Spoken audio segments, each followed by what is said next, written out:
Добрый день, 8 октября, 11:30. Вон наш Андрей Георгиевич отдыхает, подняли 70 мешков МП-75 под нашего Сашу, для нашего Саши. Вот.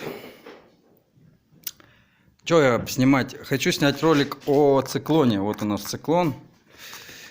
Такой, ну не у нас, это заказчика. Дал попробовать наше мнение.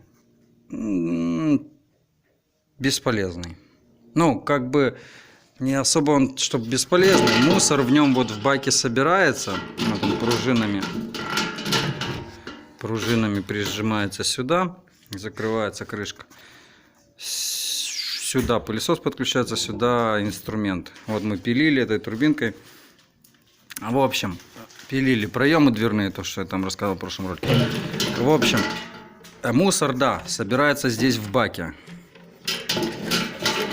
Это да, конечно, так он работает. Но мелкая пыль все равно проходит на фильтр пылесоса. И в итоге получается, ну точно так же. Вот у Андрея Георгиевича, вот у него пылесос Makita. Без циклона мы работаем им. И он точно так же забивается. Вот реально, ну, точно так же, в общем. Также фильтр чистить, столько же примерно времени. Одну штрабу сделали, 1,5–2 метра. Все, мелкая пыль села вот на мешок, на фильтр. У нас там, если помните, был ролик на вот эти мешочки. И, в общем, забивается просто пыль. Здесь, да, вот здесь вот сколько мы пропилили все проемы, вот это вся пыль. Его даже не... высыпали из бака этого пылесоса. Ну, как бы, в общем, циклон бессмысленная штука. Все равно мелкая пыль попадает, она по тяге пылесоса проходит, забивает вот этот мешок, и все. Его все равно нужно трусить через 1,5–2 метра штрабы. Ну и все. Да, там собирается мусор весь. Но для этого, в принципе, и бак пылесоса создан, чтобы здесь собирался количество мусора. У нас вот на Андрея Георгиевича пылесосе, ну там чуть побольше бак. Ну вот где-то вот столько. Да, по вот эту волну первую чуть-чуть, вот сантиметров 5 собирается. И потом забивается фильтр. То есть его вытрушивать надо.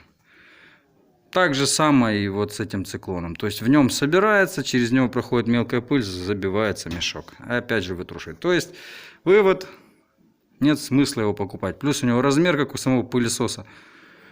Ну вот как-то так, в общем. Это вот об этом. Завтра начнем штукатурить нашим Сашей.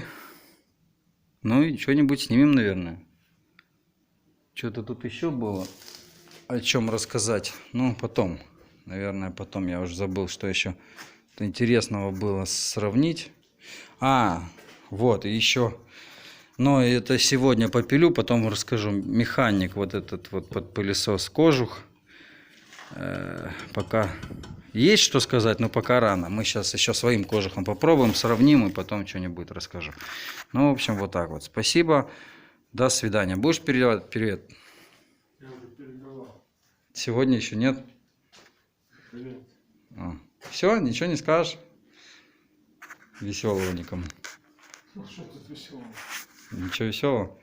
В общем, подняли мы краном шпаклевку. Сидим, перекуриваем. Вот. Все, спасибо, до свидания.